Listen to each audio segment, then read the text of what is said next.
Assume the feeling of the wish fulfilled. You must assume that you already are what you want to be, and then live by faith in this assumption. Make your future dream a present fact by assuming the feeling of the wish fulfilled.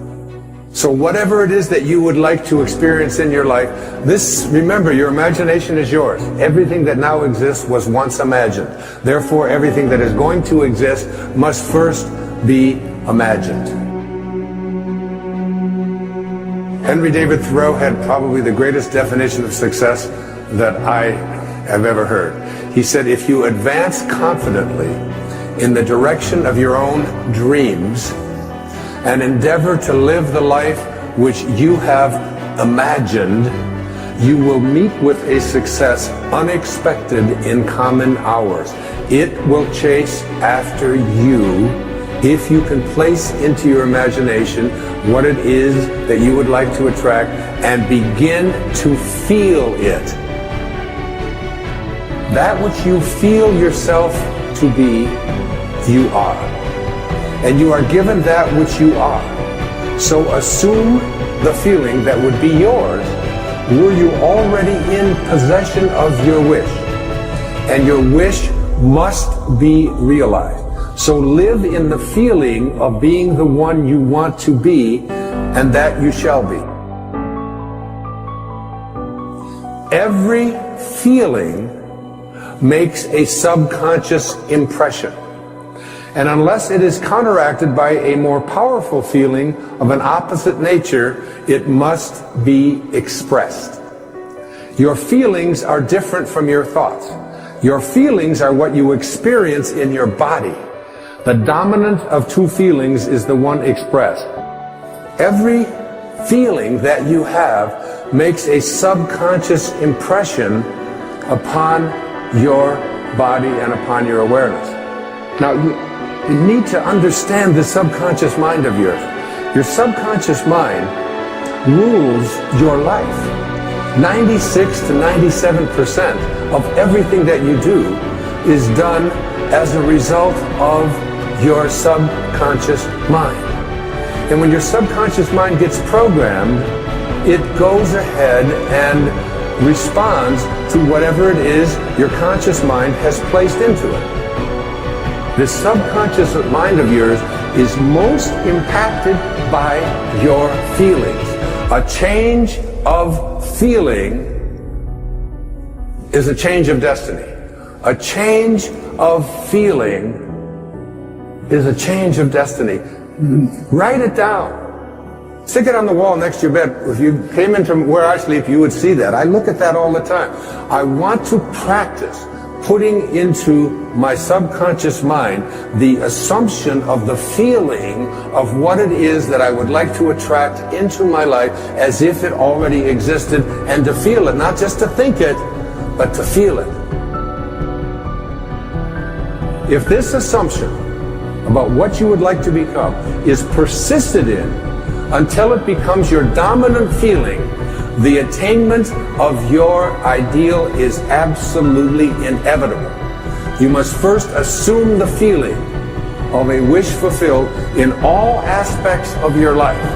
So you have to say to yourself, what does it feel like to be prosperous? What does it feel like to be content? What does it feel like to be well? You have to start retraining your subconscious mind.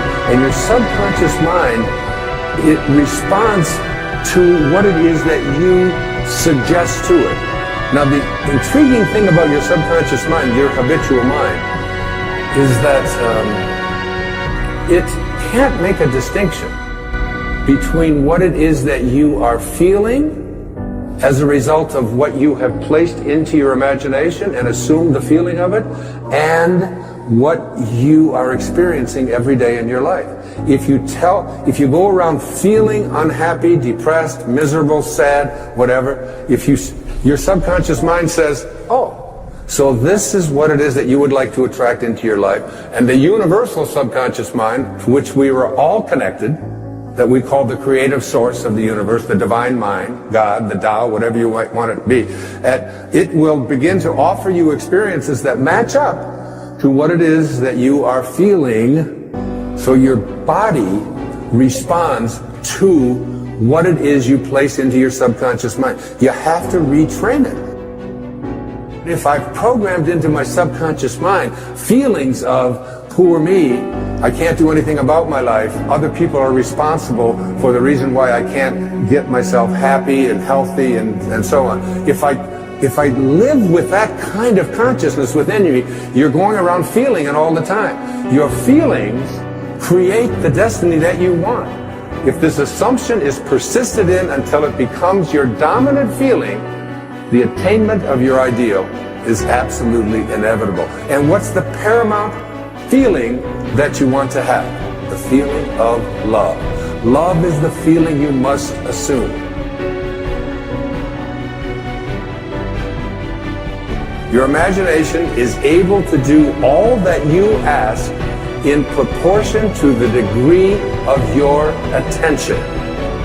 So, what kind of attention do you place on your desires? There are two kinds of attention, according to Neville. Subjective attention and objective attention. Subjective attention is different from objective attention. You want to use subjective attention, not objective attention. Neville says there's an enormous difference between attention directed objectively and attention directed subjectively. And the capacity to change your future depends on the latter. Whatever you have placed into your imagination, you always go to your reality and call that which does not exist as if it did. You'll see it when you believe it. You'll see it when inside you have a knowing.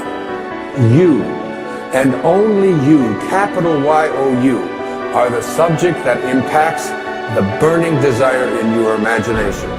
You are living and feeling as if your future dreams are a present fact. Objective attention, you become the objectified result of other people telling you what you can't do, what's impossible, and so on. Subjective attention, mine is mine. I have an image that I use, I call it the super glue method. And when I have an intention about what it is, including doing this program, when I have an intention about making this program a reality, and it involves a lot of money and a lot of expense, a lot of people, a lot of things have to come together. It involves going over into my writing space every single day, never giving up on it. Even if I don't feel like writing, 4 or 5 hours every single day, because I superglue my intention into my imagination.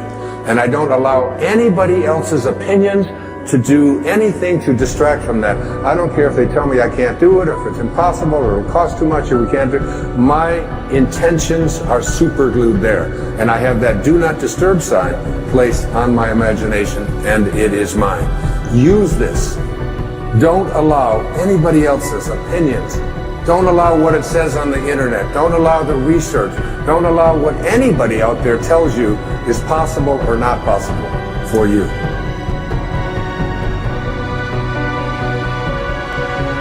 If you would like to accomplish something, you must first expect it from yourself.